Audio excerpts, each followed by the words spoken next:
Napornada ang pagpang-hold up sa duwa ka lalaki sa isa ka Indian national sa Barotac Viejo, Iloilo, pasado alas 11 kay nasang aga. Ang biktima ang ginkilala kay Kushwant Singh, 22 anyos, kag nagapuyo sa Haro, Iloilo City. Nagaruta ang biktima sa Sara Kagahuy sa pagpanukot sa pautang. Sang ini ang padulong na sa Barotac Viejo, ini ang nasundan sa duwa ka lalaki nga sakay man sa motorsiklo. Pagabot sa barangay San Juan sa mga banwa, ila ini ginbanggaan kag gin-hold up. Nakuha sa biktima ang koleksyon sining ng 4,500 pesos.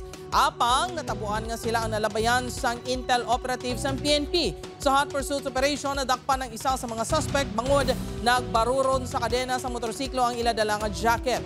Bangon sini nadakpan si John Fritz Sinoy, isang Lemery, Iloilo. Siya ang ginatudlo na taya sang pusil sa biktima. Nakuha sa iya ang isa ka 45 caliber pistol. Na-recover man ang kwarta nga ila nakuha sa biktima. Nakapalagyong upod sini, kag padayon pang ginapangita sang kapulisan. Ginatinguan pa sa news team nga makuhaan sang bahay ng suspect. Dala na upod na isa, tapos nahabi ka na sa kwarta. Ah, Panahiya sa hapon ng sa kwarta.